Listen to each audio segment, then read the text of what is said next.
Okay, this is the third lecture in the first lesson. And today we're going to cover a historical example of how pretty much the entire population and virtually the entire Congress was manipulated by a method called multiple cognitive framework game, and it involved the Gulf of Tonkin incident, which resulted in the Gulf of Tonkin Resolution, which became the sole legal basis for the Vietnam War. Right, similar to the congressional resolution that got us into the Iraq invasion war. So in both cases, very benign wording, very euphemistic. All it said is it authorizes the president to use military force. Both cases. Now, before we start, I want to start with a quick review. Sociology is a study of human social interaction, right, on multiple levels. Now, the purpose of studying, the reason why we study anything is to gain knowledge, right? And the old cliche thing is knowledge is power, which is true. Knowledge is power because it allows us to explain, predict, and control. And you see how I have these arrows here, right? The bottom line is control, right? But if you can explain things, you can predict what's going to happen. If you can predict what's going to happen, you can control things. And if you can control things, that gives you power, all right? So one of the first things we learned in the first lesson was social forces, and social forces, the target of social forces are the individual perception, right? And we went through this, right, how that then affects action or inaction. If you can affect perception on a large scale, a collective scale, you can control collective action, and that gives you power, right? Now, in the last lesson, we learned that the human mind is highly subject to manipulation because of it's inherently limited. There's cognitive limitations and there's distortions from motivation. All right, we went through those. I'm not sure what you remember, if anything. All right, but there are many limitations to the human brain, which makes it highly vulnerable to manipulation. All right, so we're going to start there, and all right, so I'm pretty much going to reiterate that from the last lesson I taught that we're easily vulnerable to the easy vulnerability of the human mind to manipulation. I taught a couple of methods of how that was done. Right. All right. So in this lesson, we're going to learn about the Gulf of Tonkin incident and the Vietnam War. How that gave us the Vietnam War. It's going to be a real example of one, methods of manipulating perception. Right. You'll see how it's done. Two, how knowledge is power. If you have knowledge of these things, it can give you power. Power is control. Two, the limitations, vulnerability of human perception, right? And four, the power of social forces. So this is going to reinforce the stuff that we've taught already. All right. So now, the first example I gave you was how the Bush administration manipulated the U.S. population and Congress into the Iraq invasion war. And they, as you recall, they openly admitted just prior to, it's like they're bragging. On September 7th, it was reported in the papers that they were bragging that they were carrying out a meticulously planned strategy to get the public, Congress, and allies to support attacking Iraq and make it difficult to vote against the Iraq War resolution. All right. So they said they had a plan, but that plan has not been published, nor will it likely be published. But in the case of Vietnam, they actually left a plan behind, right? And you can find it in two places. I found it in two places. I found it in the Pentagon Papers, and I also found it in Foreign Relations of the United States, 1964. All right, for Southeast Asia. All right, so there's a plan left behind, and it's on the last page. I'll show it to you really quick. So this is the 30-day plan. The idea is you have D-Day. You have a D-Day, and all this is their words right here. This is my comments and when they did things. This is when they did this thing. This is when they did this thing, right? They conducted this plan. So here's D-Day, right? These are the things on D-Day. D-1, D-3, D-10, and these went together. Actually, you'll see that these two things went together. D-16, so forth, right? D-17, D-17, 17, D-19. The first one is mid-June. That's when it says intermediary Canadian, question mark. They got a Canadian named Seaborn. Tell North Vietnam in general terms that U.S. does not want to destroy North Vietnam, okay? But use carrot and then, anyways. So we'll see what happened there. Okay, so they left the plan. All right. Now, most people have heard of the Vietnam War. Hopefully they've heard of it. Right? Vietnam is in Southeast Asia. Right. Here's Indochina. All right. Here's the peninsula, and Vietnam is this narrow nation right here. On the east side of it, right here's the South China Sea. Right. Philippines over here. Now, the Vietnam War was one of our longest wars. You can say it went from 1962, even though it wasn't formally a war then, until '64. Right, once we had the Gulf of Tonkin Resolution, but we had advisors in there between 62 to about March '65. That's when the Marines landed, or so. I think it was in the spring of '65. Right, that's when the war really picked up, based upon the Gulf of Tonkin Resolution, authorized by the Gulf of Tonkin Resolution. All right, and the war ended in '75, so it's a fairly long war. Right, in this war, over 58,000 U.S. boys were killed, many more wounded, and many more messed up psychologically. Right, and a key reason for this, right, the high ratio here of wounded versus plus psychologically messed up, is the fact that if you compare like older wars, like the Civil War and before that, right, you had very much improved medical practices, evacuation, practices and resources like medevac and so forth, and so people were saved who would otherwise have died. But anyway, so 58,000 died. Now, over 1.3 million Vietnamese were killed, right? So if you look at the ratio between U.S. boys killed and Vietnamese, it's a 23-to-1 ratio. So for every one American died, the 23 Vietnamese were killed, right? Pretty high ratio, and we still lost the war. Now, another little tidbit is we dropped 3.5 times more bombs on Vietnam than we did in all World War II. Every damn theater, Pacific theater, European theater, Africa, all right? Every bomb we dropped 3.5 times more in Vietnam. Now, how big is Vietnam? Vietnam is roughly the same square miles as New Mexico. So here's New Mexico, all right? So in this one little state, we dropped 3.5 times more bombs than we dropped in all of World War II around the world, and we still lost the war. All right, this war threatened to tear apart our nation, right? The fabric of the nation, right? Example is Kent State, the protests they had there resulting in the shooting, four people killed there. Now, with all this, with all these boys killed, with all these Vietnamese killed, you would think there was a declaration of war, but there wasn't. The sole legal basis for this war was a Gulf of Tonkin Resolution, right? And, just a key, sentence or two that says it authorized the president to use military force, right? Does that sound familiar? Right? That's the same thing that was used to get the Iraq invasion war. Okay, now, question is, how did they get this congressional resolution? All right. In 1964, if you go to the documents, and all those documents are available, all you have to do is go to a government documents library, right?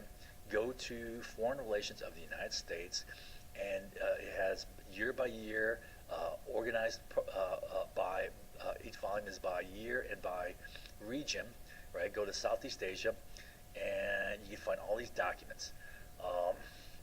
Now, at a June 10th meeting, June of 1964, I took a quote. Director McCone, who was the director of the CIA, said that putting U.S. troops on the ground in Southeast Asia would require a congressional resolution. So that's why they wanted a resolution, to get U.S. troops on the ground, right?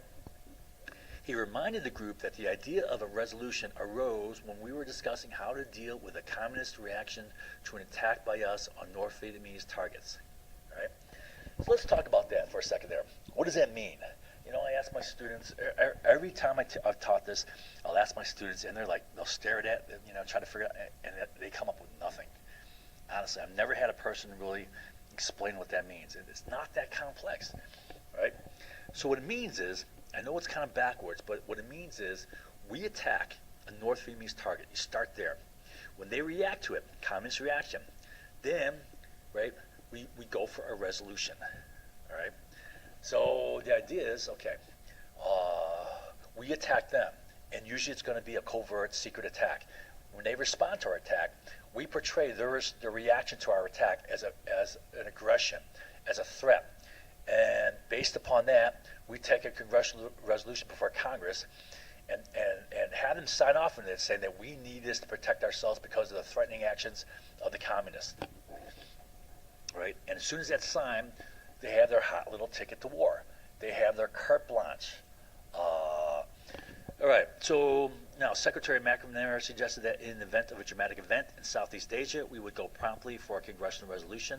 If you go through the documents, at least a half dozen times they spoke of dramatic event, right? Now, question is, how do they create a dramatic event? And that was a buzz term used for an incident, which can be used to get a congressional resolution. How do they make this one? How do they make a dramatic event? How do they concoct a dramatic event? And what they did was they played a multiple cognitive framework game. All right. The idea behind this is, if let's say you have two populations, let's say you have North Vietnam on the one hand, and you have the United States population on the other hand, right? And they're in complete isolation from each other as far as communication. What you can do is you can prepare the cognitions, the framework of cognition for each group differently and separately, right? Exposing them to different information, which would prepare them to see a common single incident completely differently. For example, if you keep exposing the North Vietnamese people and their government to statements like, "We're going to attack you, we're going to invade you, you know, we're gonna roll into your country, we're building up weapons, right, and so forth, right? We're getting ready to invade you." And at the same time, to the American population, you leak intelligence reports and stuff like that, statements like the Communist Plan and aggression. This is evidence of communist aggression from the North, and so forth. You prepare the American public to see an event as a communist aggression. At the same time, you're preparing the North Vietnamese people to see a common incident as, you know, absolute evidence of American preparations to invade us, right? And then, you know, so they see it entirely differently, and then you get a war, right? So just to review, the information in our heads determines the way we see things. What you have already in your head determines the way, you know, you interpret things. So what you do is you expose two different groups to different sets of information. Then you create an incident, which is seen by both sides, right? However, based upon the two different sets of, you know, the cognitive framework, the two different sets of information in the head, they see it exactly opposite ways, right? Now, is this like a rare thing? No, this is CIA bread and butter, right? Remember we talked about the leak of weapons inspections, right? How they leaked, they had plans to use weapons inspections to assassinate Saddam, right? You know, I don't have documented evidence that they did that, but I said that I wouldn't doubt that. That's exactly right up along their lines. They play these games with perception, where in this case, the Iraqi government is exposed to a leak that they're going to, planning to use the weapons inspections to assassinate Saddam. So they see the inspectors as a threat, right? When they kick out the weapons inspectors to the American public, like what? Why do they kick them out? They got to be hiding and concealing. So they know, the CIA knows that the American public is going to see it totally differently. And it's going to be evidence that they're concealing weapons, and then that's evidence that they have weapons of mass destruction, which they didn't. Okay, so let me show you what was actually done. I'll give you, again, a brief outline to start with, and then we'll go through items one by one. All right, so the first thing that really kind of set things off here, well, here's when they got the resolution vote, way in August 7th. That's when they voted for it. And I tell you what, they got 100% of congressmen, every single damn congressman to vote for this. And in the Senate, all but two voted for this. The only two were Senator Morse and Senator Gruing. The only two that didn't have their heads up there, you know. All right, so now the first thing that we're going to look at is a meeting in which a statement by this guy, George Bundy, right? He asked if we could send them threat signals, right? Can we send, you know, North Vietnam threat signals, all right? Then let's see here, 3 days later, right? He comes out and issues a 30-day plan, right? This 30-day plan is a series of threat signals, right? So you know he had this cooked up beforehand, right?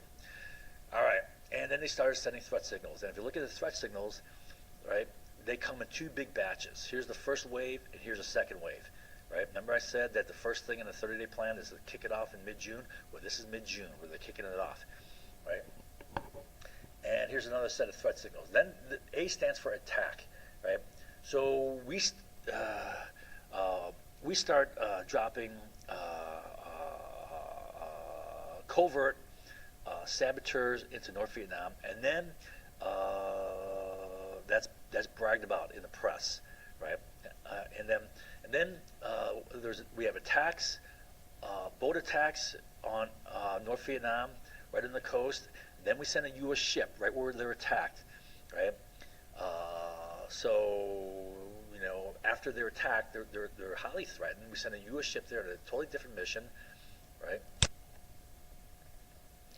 And so that, you know, based on the fact that there was an attack there, feel threatened, they send out torpedo boats and they attack a U.S. ship, and then the incident gets started. Okay. Well, I'll explain it better in a second here. All right. So May 21st, right here, first thing that happens. At a National Security Council meeting, George Bundy had made a statement. Now, this is not his words. He's being quoted by the person who was taking the minutes for the meeting. Right?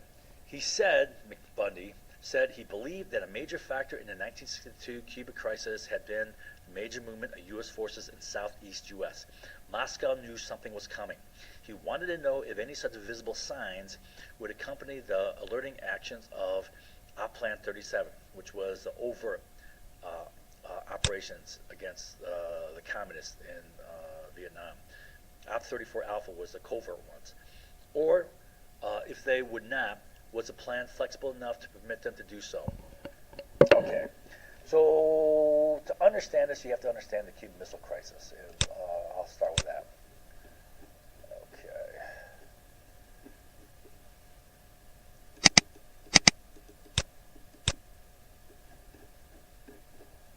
All right, this will work. Okay, Cuban Missile Crisis, October of 1962.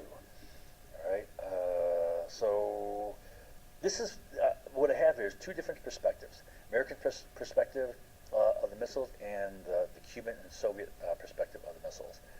All right. So when the information, the knowledge that the missiles first hit the U.S. public, right? That nuclear missiles are in Cuba, just off the coast of the U.S., right down here. Here's Cuba, right? 90 miles to Florida, right? What's the effect, right? The effect is fear. You know, people are shocked, right? They're going to see that as a provocation, right? They're going to see it as aggressive action. They can, you know, think of the average American. They can see this as possible preparation for an attack on the U.S. That those missiles, they're planning on using those missiles on the U.S. Those are threatening missiles, right? Those are aggressive missiles. Those are offensive missiles, right? They can possibly see this as preparation for a possible invasion of the U.S., right?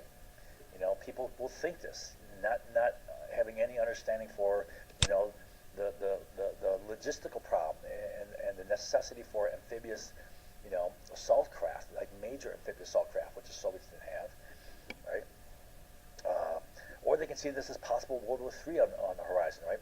Better build a bomb shelter in the backyard, sort of thing, right? And you think this is far-fetched? No, this is what people were thinking back then. There was fear, all right? Suddenly you wake up one day that they got missiles parked right off our coast, nuclear missiles, right? And they were medium range and intermediate range missiles, right? So they had R-12s, which had a range around 1,200 nautical miles, and R-14s with 2,800 nautical miles, over double that. And with these R-12s from Cuba, 1,200 nautical miles is roughly the range of Chicago. Maybe we'll hit New York City, right? Right. Okay. R-14s with 2,800 nautical miles can easily hit California, right? So this covers pretty much the majority of the continental U.S. All right. So clearly, in American public mind, those missiles are offensive, right? Now let's take a look at the Cuban-Soviet perspective. They may have a slightly different perspective, right? What they have in mind is the fact that we already tried to invade Cuba. We supported the Bay of Pigs invasion in 1961, which failed, right? But after the Bay of Pigs operation, we had an ongoing program called Operation Mongoose. Now, Operation Mongoose, things that were conducted in that operation was basically an attempt to destabilize and overthrow, the communist regime in Cuba. And so the things they did was they had an ongoing sabotage program of the Cuban economy, right? Sabotage of infrastructure, attacking bridges, blowing up bridges, roads, whatever, electricity grid, whatever. Political unrest, right? Try to stir political unrest, and there was ongoing attempts to assassinate Castro, right? Now, also in the spring of 1962, there were two major naval operations which were practicing actual war plans to invade Cuba, right? So there's two big operations. One was practice landings on an island where we practiced amphibious landings here on Vasquez Island, just east of Puerto Rico. And everyone knew that was preparations for a practice for a landing on Cuba. All right. And the other one was naval air operations involving about 400 aircraft. Right. 400 aircraft is 5 aircraft carriers. 80 planes per carrier. That's 5 aircraft carriers. That's 5 battle groups, possibly, right? And this represents, both these operations represents pretty much the entire Second Fleet, the entire Atlantic Fleet, right? Big operations, practicing invasion of Cuba, right? So with such visible signs, now here's the thing. Even though we're practicing these war plans, that doesn't mean the orders were given to carry them out, but we're practicing them. However, did the Soviets know that? Did the Cubans know that? No. So they got visible signs that there's a chance we're going to invade, and it looked like, according to Khrushchev's mind, invasion was imminent. Right? We're going to invade. Well, there's at least that possibility. So it's altogether reasonable that they installed these missiles as a deterrent, right? And as a deterrent, you're trying to prevent a military aggression, so it's defensive. Now, the major movement that Bundy talked about was movement of U.S. Army forces, right, onto these ships for that practice amphibious invasion, right? And the last thing I'll cover here is, while we were panicked by the missiles in Cuba, since 1961, we've had intermediate range Jupiter missiles, nuclear missiles, in both Turkey and Italy, essentially right on their doorstep, right? So you can kind of see what the Soviet thinking was. One is, why should we mind or even make a big fuss about these missiles here if we had missiles right on their doorstep already? So we already had them here, and we had them at a distinct strategic disadvantage, right? So the USSR is at a strategic disadvantage. If they put missiles here, not only would that defend against a potential invasion, but that could counterbalance the disadvantage they had with our missiles right on their doorstep. All right, so in our mind, those missiles are offensive. In their mind, those missiles are definitely defensive.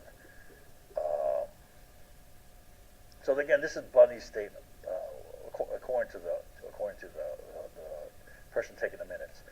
He said he believed that a major factor in the 62 Cuban Missile Crisis had been the major movement of U.S. forces in the southeast U.S.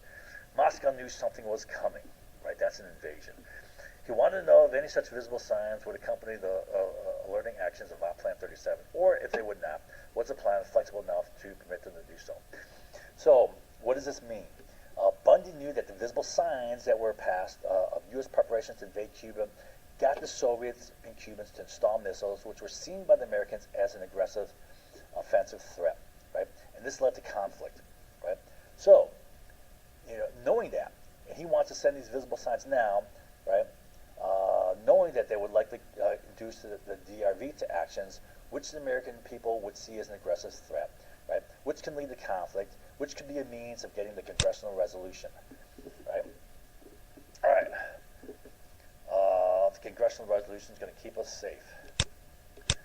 Okay, so guess what? 2 days later, very next day, Bundy sent a memo to President Johnson stating that a congressional resolution is being drafted. All right. 2 days after that, Bundy provides a 30-day plan. All right, plan of actions to take to send threat signals to North Vietnam. All right, day by day. Like I said, D-1 through D-30. Okay, and he sends a first draft of the congressional resolution to Johnson. All right, so the first phase of threat signals sent there, right? You can say that this was the threat signal, right, in May 27th, all right? The USS Core, U.S. ship arrives in Saigon with 20 jets, they're B-57 bombers, right? Jet bombers. Now, South Vietnamese pilots were not trained for jets, so jets meant U.S. pilots, right? This is a threat signal, escalating up to U.S.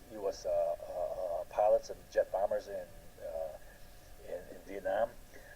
Now, June 1st, Congressman Laird leaks to the press that the U.S. has war plans to attack North Vietnam. Right? Secretary of State Russ had leaked these to Laird. Right? Representative Laird was chairman of the Republican Platform Committee, and he said today, this is quote, said today, the Johnson administration is preparing to move against communist North Vietnam in Southeast Asia war. Laird said in a radio interview, the administration's position is to move north, and we are preparing to move north. This is preparation that has been going on for several months, all right? We've been building up to this. The administration plans to prepare to move into North Vietnam, and that's an important part of my message. All right? So that's clearly a threat. Leaking out that we have war plans to attack North Vietnam. All right? Now, this is an old trick. If you want to leak something out and distance that from the administration, you have someone outside the administration do this. Or if you have, the idea is to protect the peace image or peace persona of the president, or if you have to have someone within the administration, you have some underling. It could be like the spokesperson for the State Department. But in any event, if the spokesperson for the State Department says something, you know that person's taking marching orders. So you know that's official policy. But it creates a distance from the president.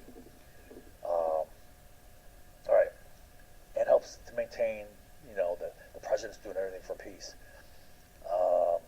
It's reported in the New York Times. On June 4th, Mr. McNamara directed the Army to take immediate action to pre-stock for possible use in Southeast Asia. The administration also focused publicity through the June and into July on its military pre-positioning moves. Those are weapons pre-positioning. Shipments are to be given extensive press coverage, right? So the idea is this. Not only did they issue the order on June 4th to start building up weapons, in preparation in that area, but they gave extensive press coverage to it. They weren't like secret, quiet, shipments. They blabbed about it. Here come these ships. They're coming. And day by day, you'll see here, they blabbed about it. Now, June 18th is the first formal thing done. The first thing in the 30-day plan is Canadian Seaborne. He delivers a prepared statement threatening to expand military action. Quote, in the event of escalation, the greatest devastation would, of course, result on a DRV. That's North Vietnam, Democratic Republic of Vietnam, right? The DRV responds, he's an errand boy bearing threats of an expanded war, right? Like I said, this is the first item on the 30-day plan. It's dated mid-June, start this off, and sure enough, this is mid-June. They're putting the plan in action. So now this kicks off the first wave of threats, all right? And the first wave here, these are block of threats, mid-June. The second wave comes mid-July. Then the whole incident is the end of July, early August. Okay, so now, this is from Johnson, leader of the United States. President Johnson publicly announced a promise tonight to open an offensive in the pursuit of peace with the use of overwhelming military force, right? So this is a threat, right? We're going to open an offensive, right?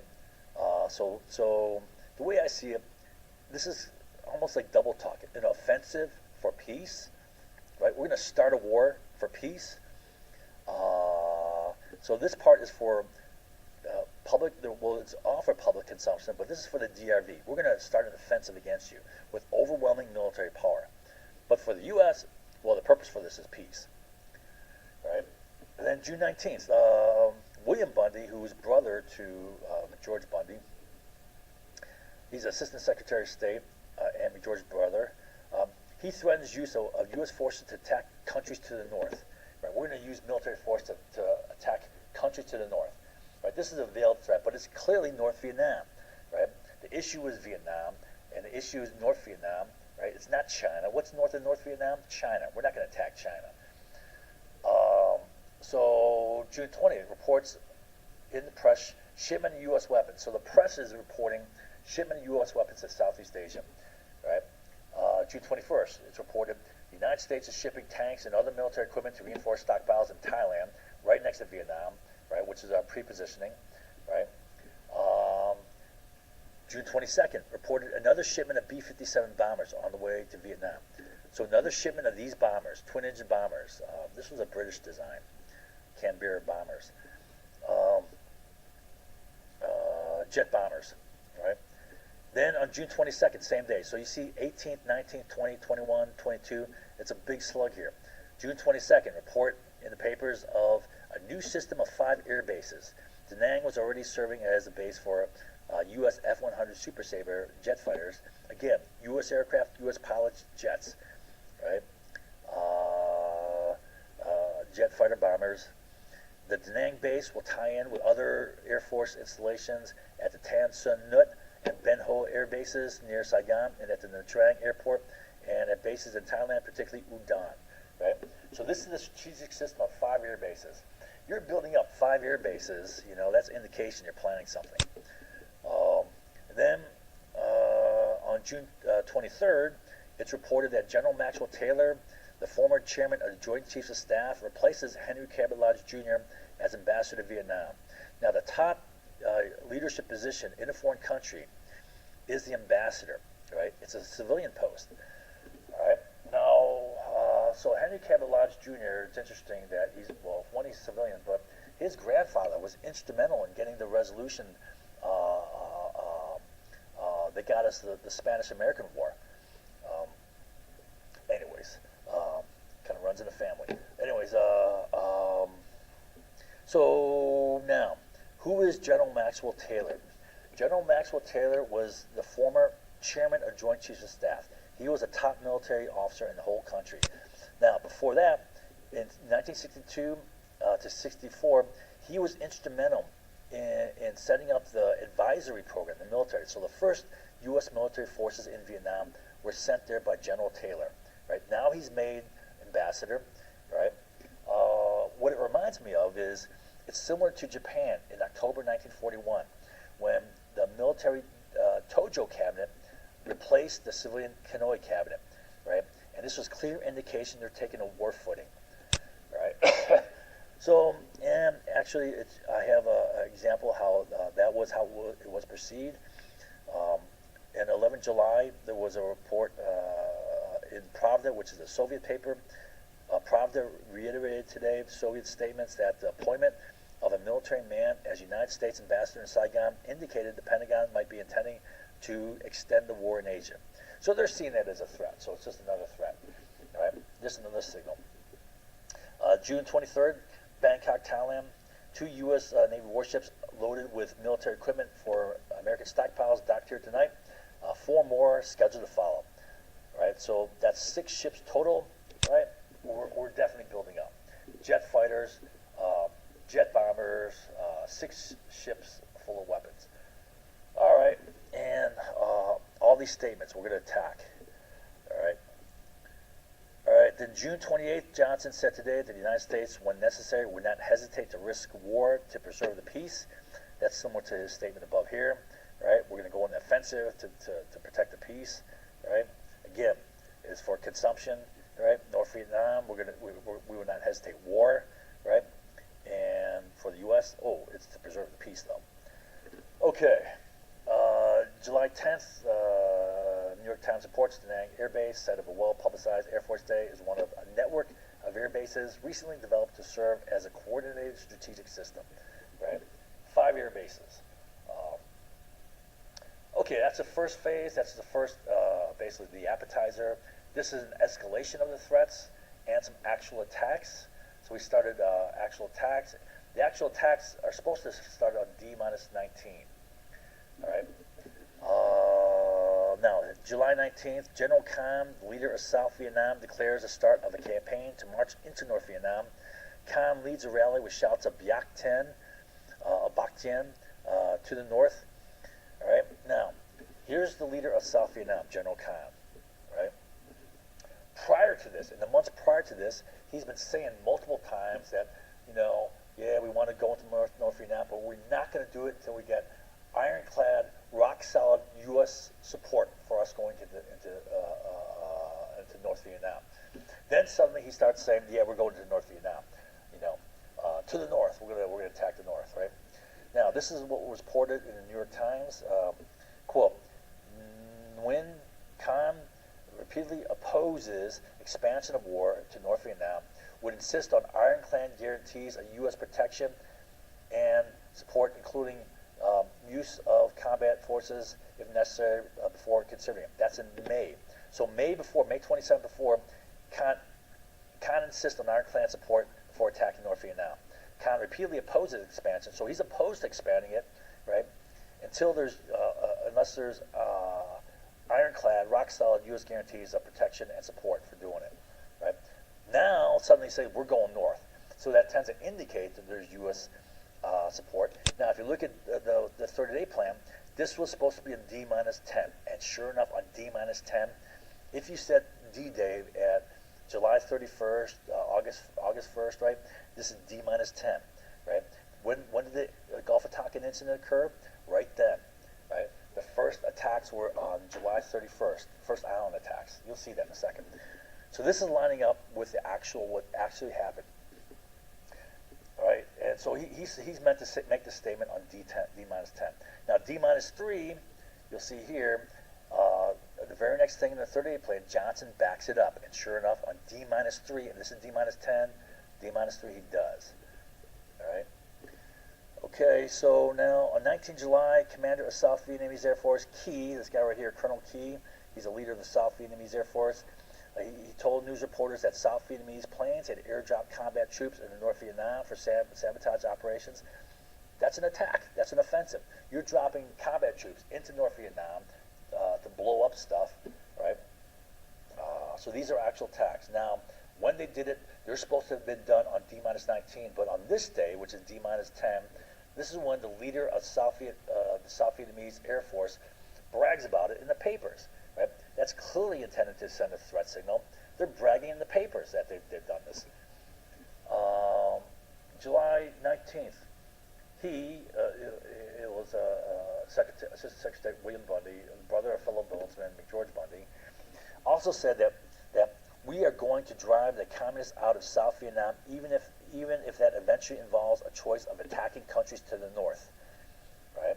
Again, so he's trying to be a little bit cryptic, but everyone knows that's North Vietnam. July 19th, same day. Evidence of provocation is working, so the North Vietnamese are getting scared. North Vietnam has asked the Soviet Union and Britain, co-chairman of the Geneva Conference on Indochina, to restrain the United States to prevent further deterioration. Right, so they're worried that U.S. is building up to something. Stop them, restrain them. Of the situation in South Vietnam and Indochina, this extremely serious situation has arisen because the United States government's deliberate attempts to rekindle the flames of war in the area. A North Vietnamese note dated July 15th asserted the note charged that the United States was not only stepping up the aggressive war in South Vietnam, but also planning to expand it to the whole of Indochina, thus creating an extremely dangerous situation for the area. Okay, whatever. They're threatened. This shows that they're clearly threatened by these signals. All right. July 20th, the State Department said today that the possibility of an attack on North Vietnam was in the realm of contingency planning. So, and could be discussed at this time. So this is the State Department saying now, it's possible we're going to attack North Vietnam. So they're hinting at it. Threat signal.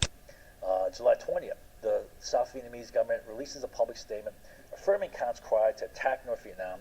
The South Vietnamese government called today for an increased war effort to liberate North Vietnam from communist domination, and the declaration said the government and the entire people of Vietnam will step up the war with determination until total victory liberates the whole of the country. That means attack upon North Vietnam. Okay, July 21st, newspaper report, South Vietnam calls for an increased war effort to liberate North Vietnam, right? That means attacking North Vietnam. July 22nd, the commander of South Vietnam Air Force confirmed today that combat teams had been sent.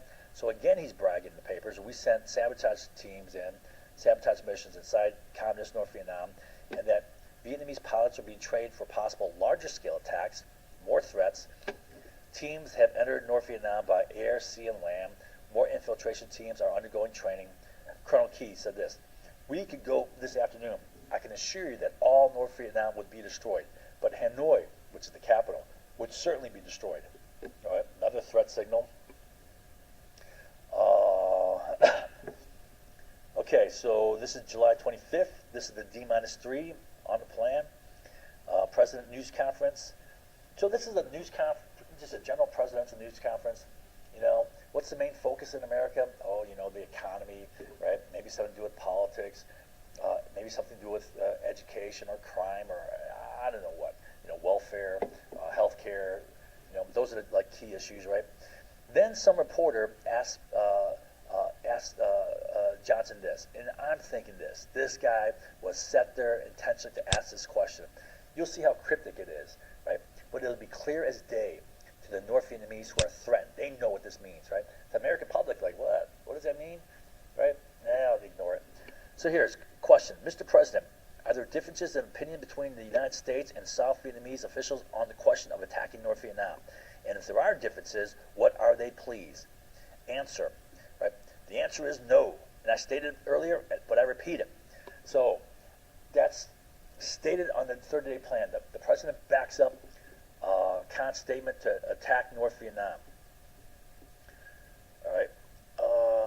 So there he did it on D-3, right? Backed up statement to attack North Vietnam. So he's given, what this is the President of the United States is giving his backing to attack North Vietnam. Now, for the American public, they're like, officials on the question of attacking North Vietnam, they have no idea what General Khan said about this. So this means nothing to them. But to the North Vietnamese, like I said, they know clearly that Khan said he wants to attack North Vietnam. Right? They're the ones who are affected by this. They're the ones who are threatened by this. They're the ones who have their lives on the line for this. So they know clearly what this means. And the president's saying, yes, I fully backed it up. We're going to attack North Vietnam. All right, so the idea is this. Now, we send threats, just like according to Bundy wanted, threat signals. We're going to attack, we're going to attack, we're going to attack. Right? And we do start attacking. All right? Now, they clearly expect an attack. How would you attack North Vietnam? Well, one way would be an amphibious invasion. That would probably be the best way. Do an inchon, a roundabout thing, right? Something like that, right?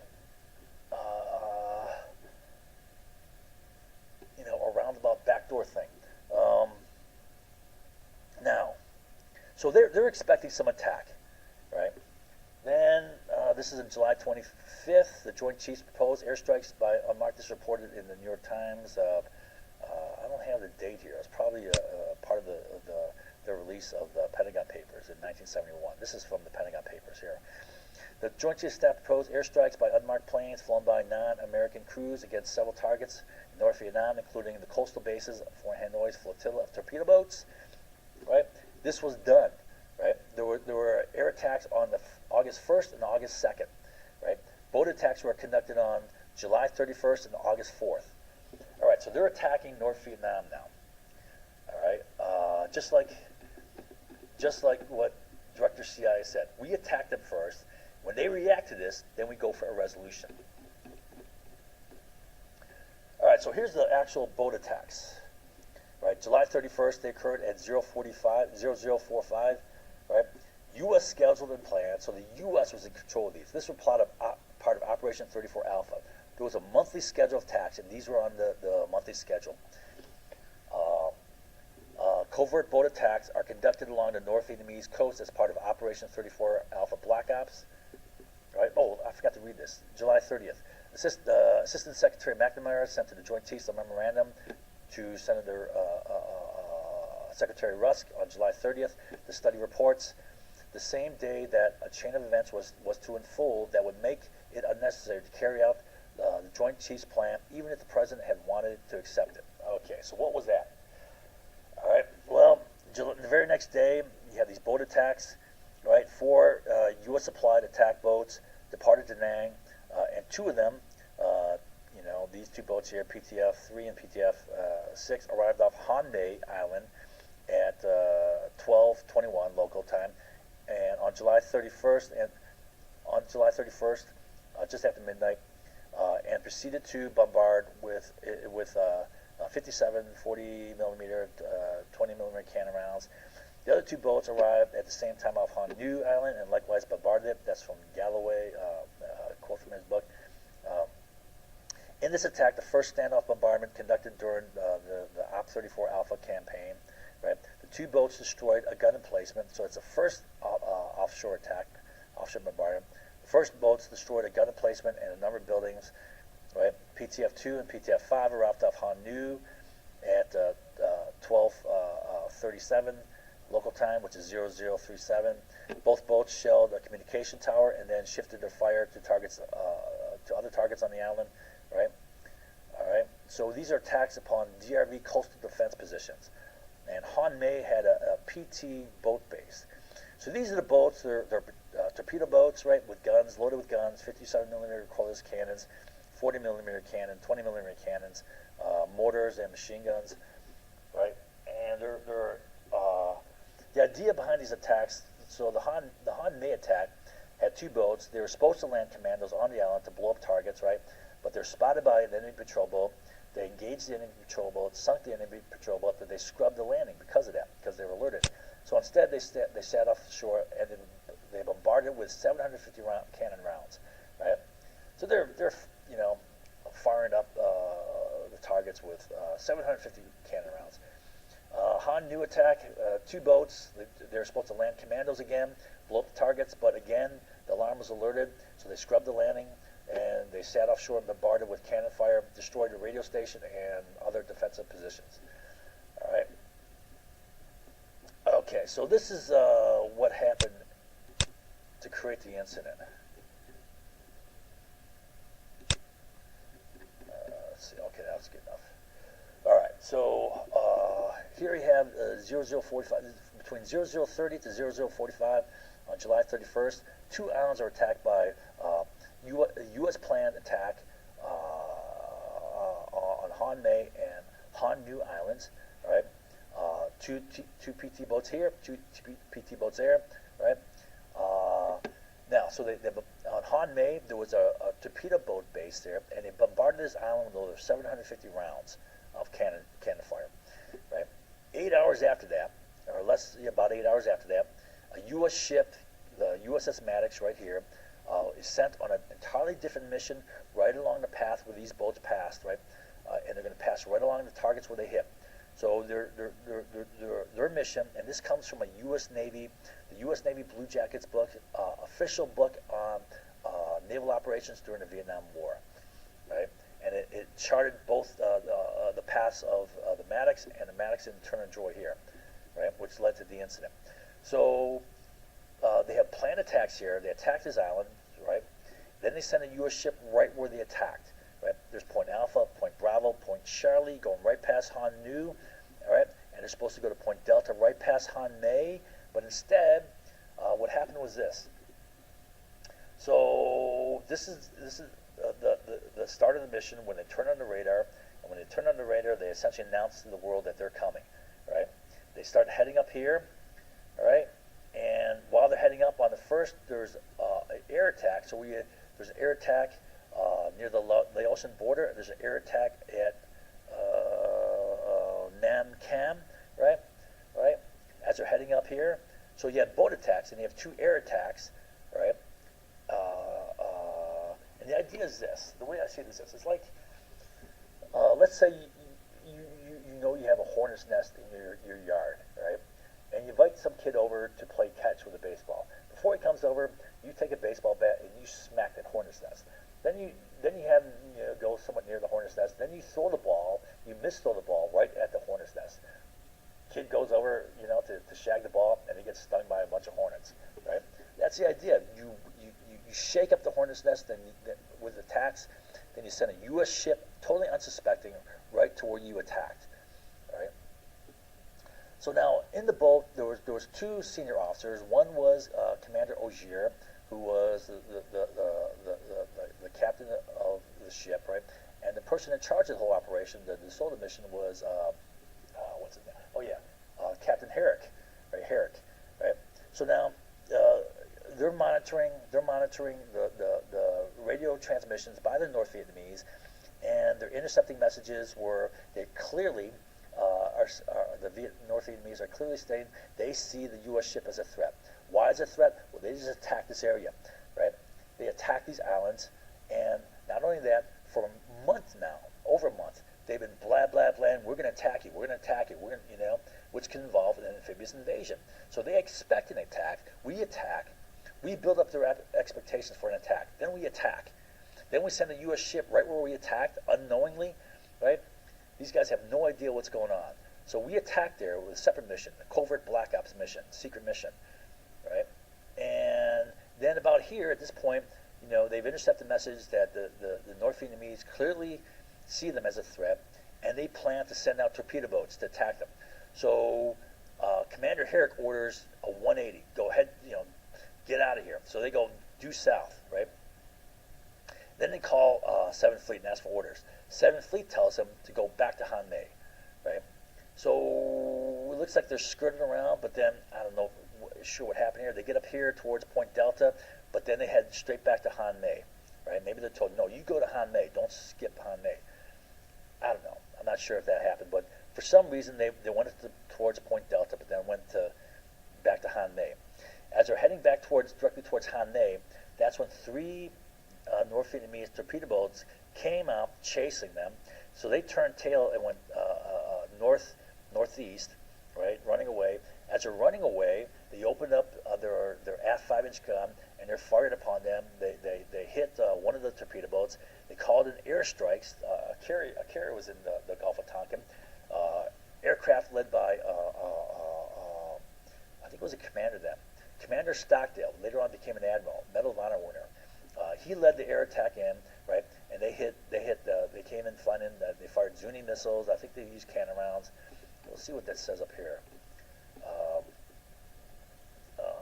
Zuni are unguided missile rockets. Okay, scoring. They fired the Zuni rockets, right? And they fired their 20 millimeter cannons, right? And they hit one of the boats. Okay, and then Maddox got away. Maddox ran out of there, and 2400 on August 2nd, they're down here, all right? Now, 4 hours after them being at this point, they're ordered back in.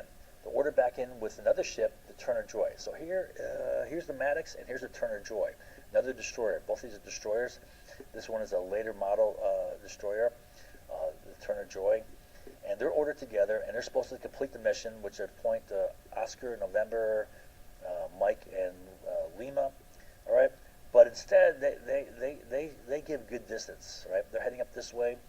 Right. All right, and they pass Hanmei, they get close to Hanmei, then they zoom out of there.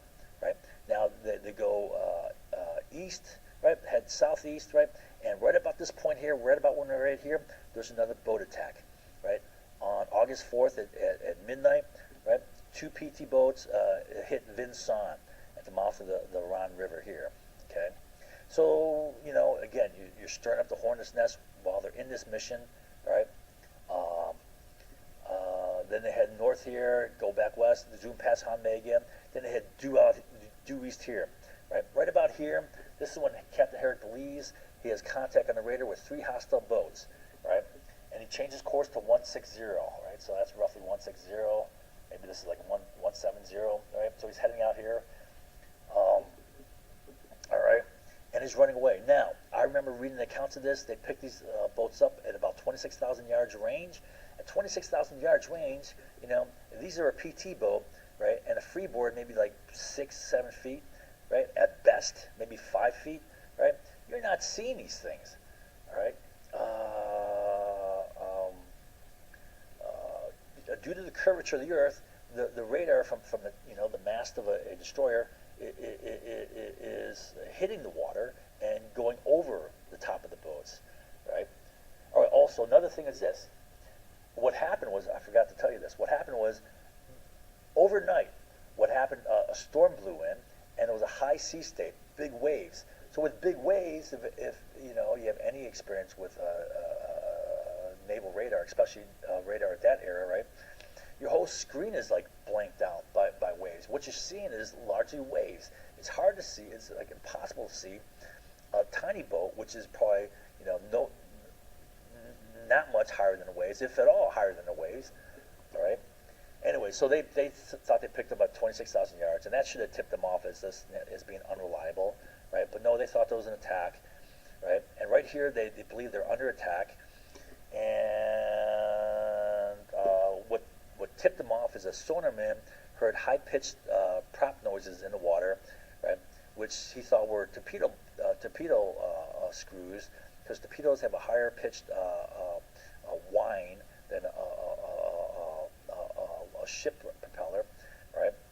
And I mean, I've read accounts where that could have been caused by with a high sea state like it did, as the propeller, as a ship rocks up and down, as the propellers come shallow in the water, it whines like a high pitch, like torpedo props, right? So that could have been it. So anyways, what they did is they called in Captain Herrick, opens fire. They light their searchlights. They open fire. They call in airstrikes, right? And the commander of the strike is Commander Stockdale, right here. Here he is as an admiral, and he's wearing his Medal of Honor, right?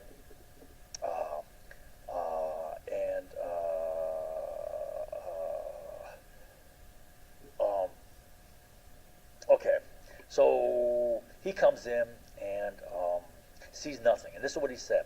This is a quote from him.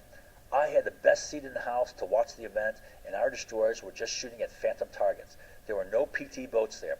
There was nothing there but black water and American firepower." All right?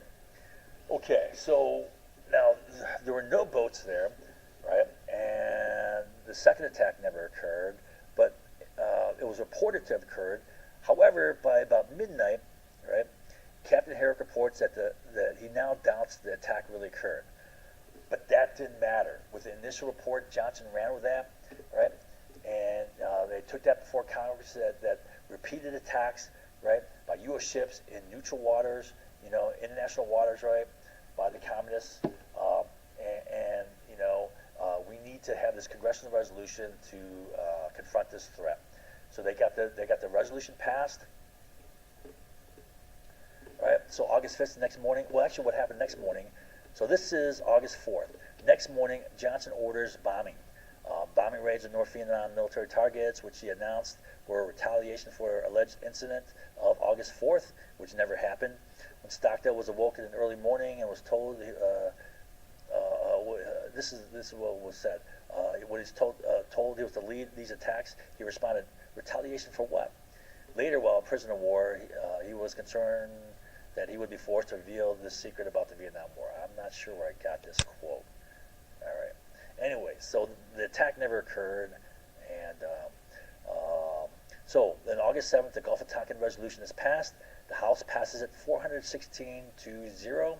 The Senate passes it 82-2. All right. All right. So now let's take a look at some threat signals sent to the U.S. public. So I showed you threat signals sent to build up the perception of threat to North Vietnam. A whole series of threat signals. All right. Now the American public, according to the 30-day plan, on D-17, they're to release a modified version of the Jordan Report, right, which is aggression from the North, right. Now what I have here is up until 1964, the vast majority of weapons captured, Viet Cong's weapons captured, were U.S. The figure I ran across is 97.3% of all captured Viet Cong weapons were U.S. And you can see just in photographs, right? Photographs of Viet Cong from that era, right? They're armed, they're wearing their black pajamas with their little, grass hat type thing, right? Sandals, right? And what are they carrying?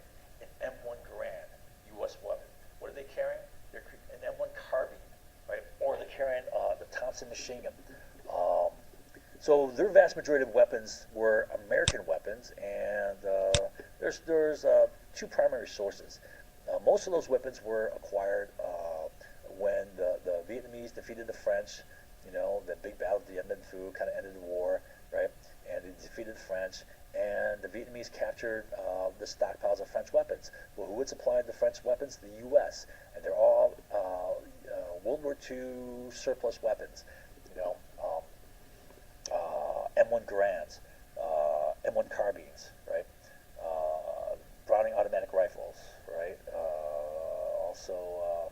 Browning automatic rifles go back to World War I era, actually, but Thompson machine guns, so that's another World War II weapon, right? And the other source was a program called the Strategic Hamlet Program, in which we poured weapons into these hamlets, right? And told the people in the hamlets, will you defend yourself? Well, oftentimes the Viet Cong would just walk into the hamlet and take those weapons, right? Or the villagers would give it to the Viet Cong because they sympathize with them, because they're on their side, right? The villagers had their land taken away, their farmland taken away, and they're thrown into these hamlets. Well, of course they're pissed off, right? And we said, well, you defend yourself.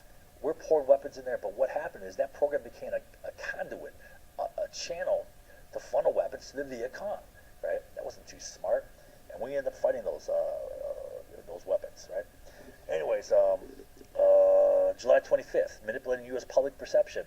The Reds in Vietnam. This is the quote from the headline. The Reds in Vietnam believed to plan major assault. Okay, so now I guess we'll review real quick. Review quickly what. All right. So here's what happened. It's kind of kicked off on May 21st when at a National Security Council meeting, when George Bundy asked, well, can we send threat signals like we did during the Cuban Missile Crisis, which got the Soviets to install, that threatened the Russians, the Soviets and the Cubans, and got them to install missiles in Cuba, which are seen as by the American public as a threat. Can we send similar threat signals, right? And then shortly thereafter, he comes out with both a congressional resolution, right? And first copy of the congressional resolution and a 30-day plan. Okay. 30-day plan is a plan of sending threat signals, right? And it's supposed to be kicked off in mid-June, and sure enough, mid-June they kick it off, right? The first was that seaborne mission, like I said, right? It says mid-June, kick it off, right? and then there's a second wave of threat signals. See how compact they are? You're like a pocket of threat signals here, a pocket of threat signals here. Also, statement that we are airdropping saboteurs, which is aggressive attacks into North Vietnam, right? And then we start attacking their islands. We attack 2 islands, and we have 2 air attacks. Then we send a U.S. ship right where we attack, right? And sure enough, the 3 torpedo boats come out and they attack the U.S. ship. That was a real attack, right? But then the second attack, we send the ships back in, 2 ships back in, all right? So we build up in their mind, we're going to attack you, we're going to attack you, we're going to attack you. Then we start attacking, right? Then we send a U.S. ship in there, right? And then it's attacked, and then we send it in the next night, and an attack never occurred, although it was believed to have occurred at the time. But the commander of the mission said that by midnight, the attack is now doubtful, right? But it doesn't matter. Johnson took that, ran with it, and the very next day ordered air attacks in North Vietnam. And then by the 7th, he got Congress to sign off on a resolution in which the House voted unanimously, which is almost like, crazy that everyone votes without any dissension, 416 to 0. Senate, all but 2 voted against it, or voted for it, right? The 2 who voted against it were Senator Morse and Senator Gruing. Senator Morse was an ex-political science professor, and he was very insightful. He said this, I'm just paraphrasing him. He said 2 things. One, he said that this is a predated declaration of war. This is bunk. It's a resolution, right? This is a declaration of war, and that's what these resolutions are, right? They're acts of war, right? As soon as you get a resolution authorizing the president to use military force, well, that's essentially a declaration of war, right? It's really no different. And then he said that this is going to involve the United States in a long, protracted involvement, military engagement in Southeast Asia, and a lot of American boys are going to die, right? And both of those were prophetic. They came out to be true. All right, so that's how we got to the Vietnam War, right? Now, when I showed you something I told you about when we talked about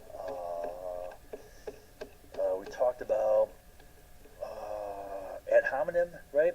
When you play get you again games, you want to do it with deniability.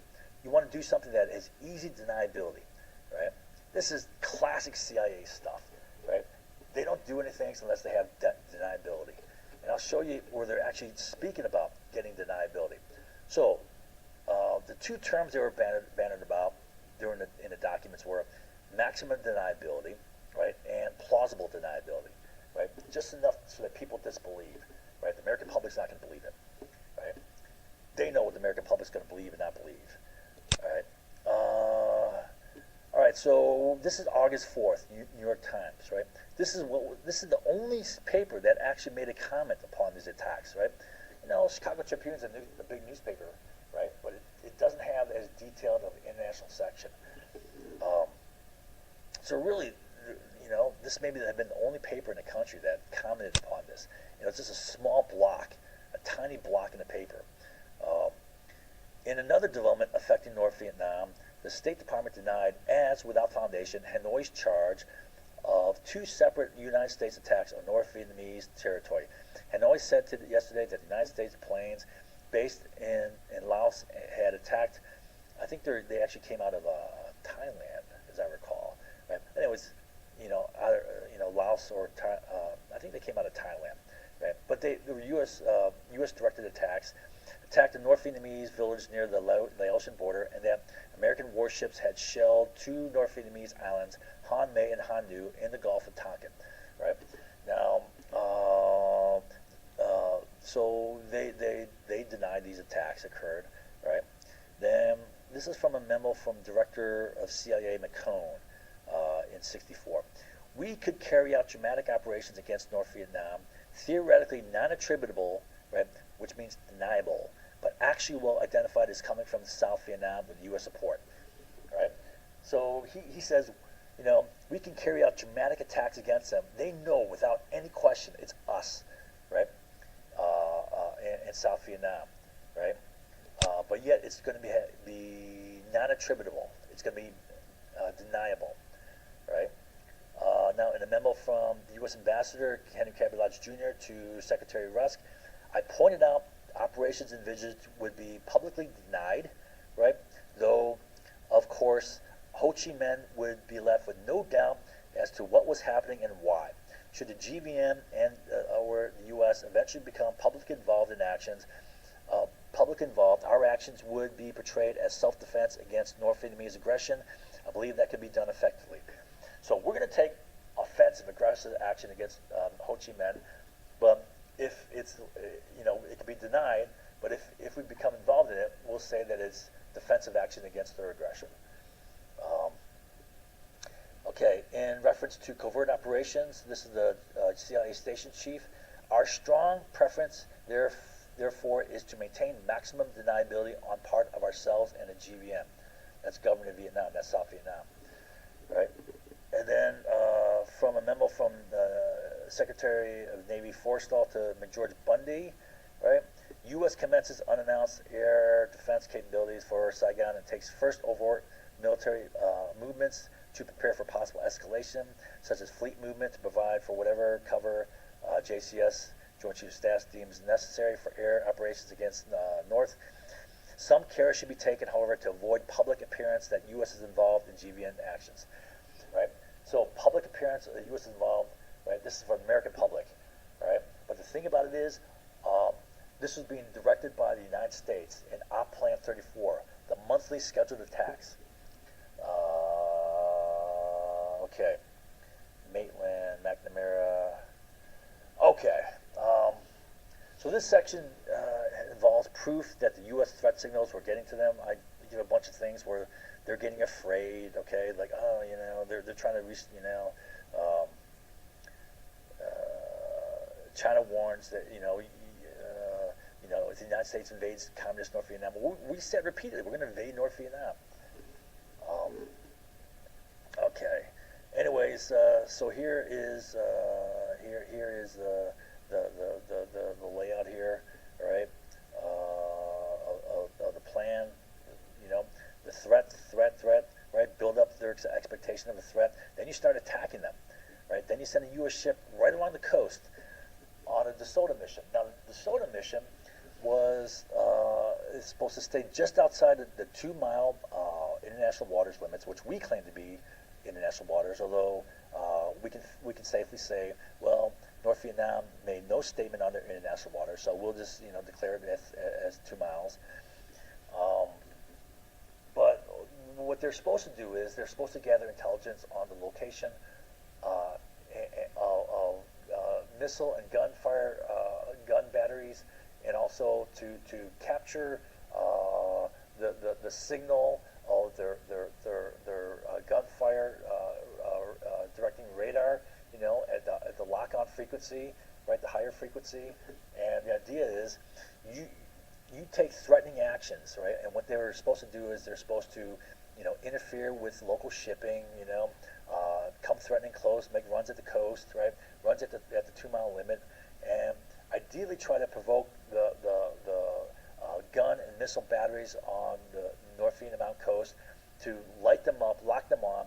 And as soon as they light them up and lock them on with the radars, then you record the signals, and you take those recordings back to the United States, to whatever defense industry place, and then you develop jamming, Raytheon or something like that. You develop jamming systems so that the next time they lock you up, you just white out their screens. So that's part of the mission, right? And so it appears threatening. It's going right to where they're attacked. Now here are the outcomes. The multiple cognitive framework game worked. North Vietnamese perception was built up to expect an attack, and that's what they saw, right? And we started attacking. The American public's perception was built up to expect an attack by the communists, and that's what we saw. When the incident occurred, we saw that as proof that the communists are being aggressive and offensive. Then when the manufactured incident occurred, both sides saw the other as the aggressor, and we got a long, bloody war. All right? The Gulf of Tonkin resolution used euphemistic language, authorized the president to use military force, was sold to Congress, right, and the U.S. public as a deterrence against North Vietnamese aggression. But really what it was a blank check for war. So this is going to keep us safe. But it was a blank check for war, just like the Iraq War resolution. Now, 100% of congressmen voted for the resolution, 100%. Of senators, only 2 voted against it, Gruning and Morris. President Johnson's approval ratings exploded overnight from low 30% to 65%. Right now, at the June 10th Honolulu meeting, which I mentioned way up there at the top, when McCone, at the same meeting, in the minutes of the meeting, what do I have here? I have it up here, right? Where McCone said he reminded the group that the idea of a resolution arose when we were discussing how to deal with a communist reaction to an attack by us on North Vietnamese targets, right? At this meeting, Secretary of State Rusk said, if there's a dramatic event, that's a buzzword they use, there'll be a rally around the president, right? And he'll gain support. And sure enough, there was a dramatic event that it looked like there was, an incident that is threatening to the American public, right? And so what do when the American public is threatened? They rally around the flag and they rally around the president. They become patriotic. They fly their flags from their cars as they drive around, and they rally around the president. And the president's approval rating always jumps. It doubled, low 30s to 65%. Secretary of State Rusk said on June 10th that an incident, a dramatic event, would cause a rallying around the president. This is predictable. Now, Johnson was campaigning for president on a peace ticket. So while they're setting up the Vietnam War, all the while, Johnson was campaigning on a peace ticket. You can YouTube, you can find Johnson saying this. I'm just going to paraphrase, but he's saying, in his Texas drawl, I can guarantee you that American boys will not have to go and fight a war in Southeast Asia that Asian boys should be fighting, something like that, right? He said that just months before his election. And all the while, they're setting up the Vietnam War. So this is an old trick that I've seen done going back hundreds of years. It's called a peace persona. You want to maintain the image that the top leader, whether he's king or prime minister or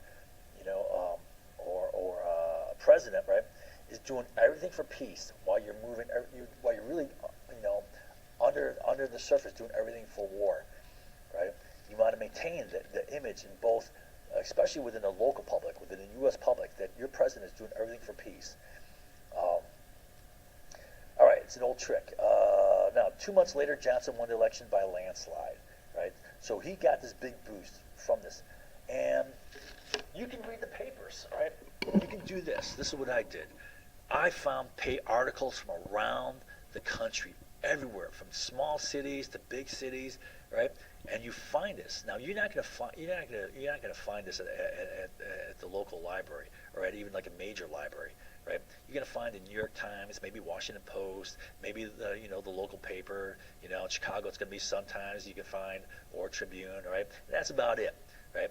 But if you go to the congressional record, right, for that time, right after that incident, what a common practice is for representatives, congressmen, senators, to insert within the congressional record quotes from their local newspaper. And you can find, from across the country what they're saying. And these papers, the editorial statements are saying that Johnson was brilliant, right? That Johnson, did a great job. He's going to keep us safe, right? And so his popularity exploded, right? And 2 months later, he rolled into the November election and won by a landslide, right? So it gained him the election, just like the Iraq War manipulation that was timed with both the 1-year anniversary of 9/11 and also the general election, won for the Republicans the election, right? The whole thing of war and threat of terrorism. Controlled human and material resources. So this showed that you can control human and material resources. Now it showed how knowledge is power. You got the war, and so they both got the war and they won the election, right? Okay, so similar, almost the exact same thing was done to get us into the Iraq War, right? So I say, who saw this? I'm thinking, I don't want to sound like I'm bragging, but I'm thinking like virtually no one in the country saw this coming, right? And my radar went up on 9/9 of 2002. right? Just before the 1 year anniversary, when they released that false intelligence report, my radar went up. I said something's in play, right? And sure enough, they launched a plan to get the resolution, and as soon as they got the resolution, they had their war. Um, Now, I think I'm the only one who saw that, right? I don't think there was anyone else who really saw that, right? Is that because I'm exceptionally smart? No, right? I just have the background. I had this specific rare set of knowledge where, a rare interest, and I studied the right stuff, and I've seen this before, and because I had this knowledge, I was able to read and recognize when it's being done again, right? And I just cared enough to dig hard and find out government documents, right, and figure things out. So I saw it, but without knowledge, you'll never see it. It'll never cross your mind. It'll just go right before your eyes, and nothing will register, right?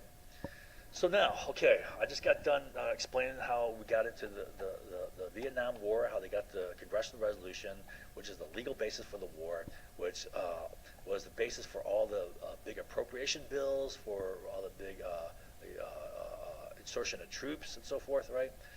For calling up the draft, right? The legal basis for all that, right? And now, how many facts can you state right after I teach this, right? Again, the vast majority will come up with 0, all right? So what does that mean, right? Nothing's remembered. Plus, the overall impression is going to fade to nothing quickly. Within a day, it's going to be gone. Right? It's no longer rooted in facts. So then that's going to create an opportunity, for it's going to be, the ripe time for a Mark Antony method counterattack, a social reality shift, right? By shifting all focus off of the facts, which no one remembers anyways, and onto some lying, bogus, single point attack, right? Which will work because it gains reinforcement in social reality, where the masses are saying this, right? And everyone, it powerfully appears to be real, right? And it'll create a wave, which everyone is swept up and caught into, right?